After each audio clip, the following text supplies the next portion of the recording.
Okay, so this one is really, really interesting.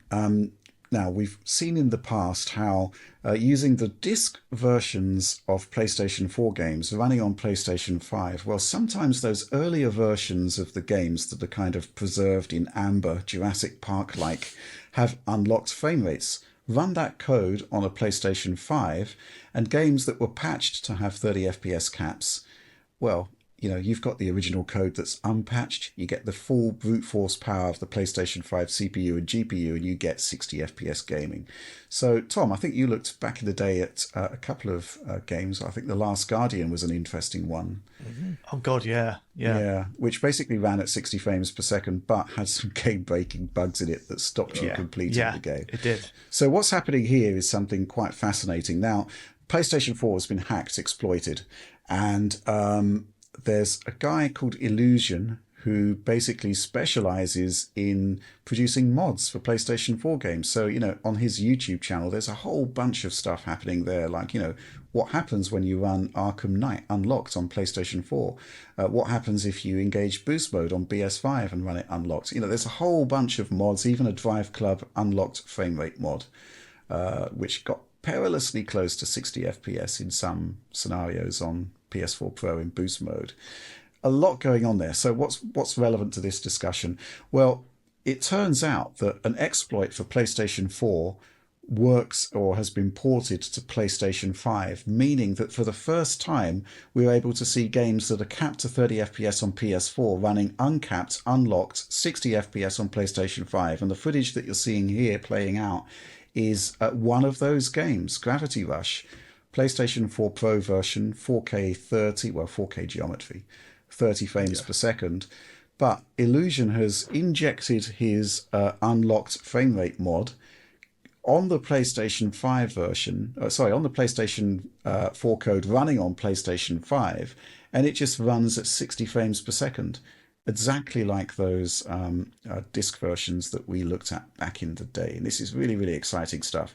The proviso is that unfortunately you need a PlayStation 5 running on firmware 4.03, which does limit the application. But John, the Gravity Rush footage is pretty compelling, right? Yeah, it's nice to see it. I mean, the Gravity Rush mod from Illusion was done, I think, over a year ago at this point. It's been a while. And you could see that on a PS4 Pro, it was delivering kind of a 40 frames per second experience largely. So just by unlocking the potential of using, all of the PS5's power, they're able to get right up to 60, and it looks very stable, and it's awesome. The potential for so many other games, though, is extremely high here, I think. And I hope that... So it does feel like we're getting closer, because you remember when we did the Bloodborne 60 FPS thing with Lance. I mean, that was dev kits only, right? And now Well, that was an interesting story because Lance could only show us the game running on a PS4 Pro in boost mode, and we had to down res to 720p. But then we had a different source providing PS5 development machine footage of his mod running on PlayStation 5. The difference here is that, the PlayStation 5 development kit could probably run all of Illusion's mods without any issue. What's new and intriguing here is that this is all on a retail PlayStation 5. But it is firmware 4.03. And the way it's working is that basically they seem to be able to change code in memory on the PlayStation 5. And that's the key to making this work. And I do wonder, it's probably never going to happen. But, again, if modders could do it, why can't Sony? I suppose there's not really much return for them in doing so. No, I suppose not. I suppose that there's always that concern over like QA testing and any potential issues that could arise, because it really needs to be bulletproof for them to put it out officially. So I could see that. But I mean, if they added this as like a use at your own risk option, like the PS4 Pro's boost mode, for instance, I think it could work, and it would be a huge selling point, actually. I think that's one of the big missed opportunities with Sony, especially this generation, is they didn't have an equivalent sort of back and pat push like Microsoft did. with the Xbox Series X, like No. back compat. They didn't have FPS boost and Well, higher they res. don't have FPS boost, but they did update several games to run Yep. with unlocked or stable 60 FPS frame rates, right? So conceptually it's very similar. It's just that their approach required per game optimizations versus FPS boost, which could be done irrespective of that. I think Microsoft did go into sort of specifically tailor some games, make sure it's working and, Oh yeah, I mean, they make tested sure it was, but test it. Yeah. It was always like, you can see there's a much more concerted push with Microsoft and Xbox to make that happen across a breadth of titles, which didn't quite materialize on Sony's side, which I think, some games like this might have been caught in that net if they had been, especially Bloodborne.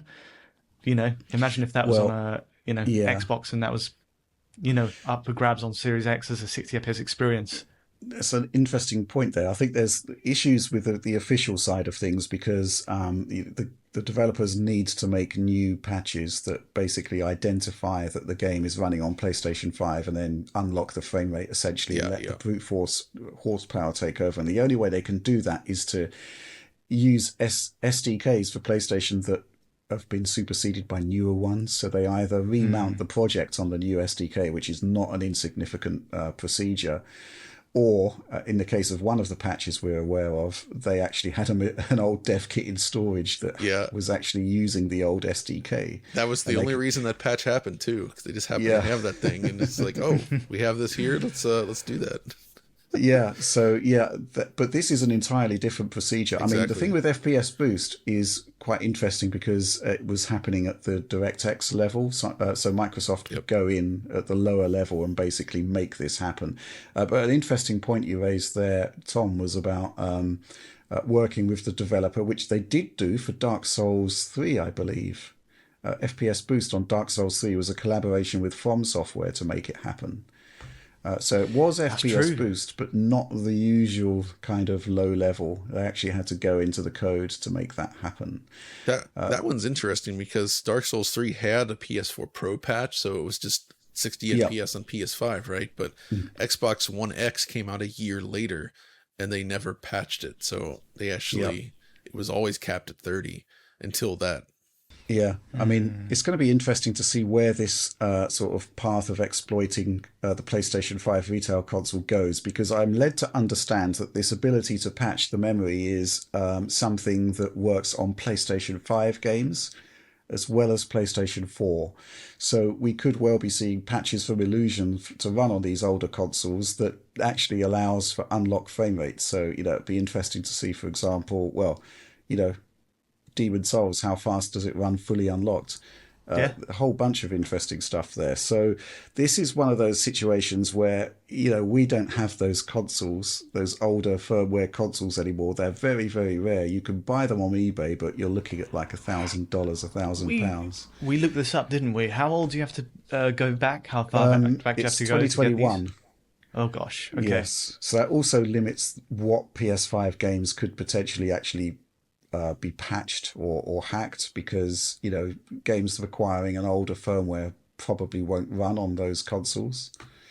But an interesting line of research nonetheless, and I'm really interested to see what happens with that and what further 60 FPS patches may emerge. But I do recommend checking out Illusion's YouTube channel, because he posts a lot of really interesting stuff there. We've got the Drive Club running unlocked patch. There's a whole, he's done a huge array of patches there. Yeah. I think awesome. Red Dead 2 might be one of them as well. So this is a really interesting sort of scenario to see, what happens with those 8th generation consoles when you remove the frame rate limit. And often the results are not particularly pretty, and it shines a light on why they were capped to 30 FPS, why they were designed for 30 FPS in the first place. But yeah, Gravity Rush 60 frames per second. It's an experience I'd like to have, but this actually made me consider something else. You're saying that he can remove caps from PS5 games as well?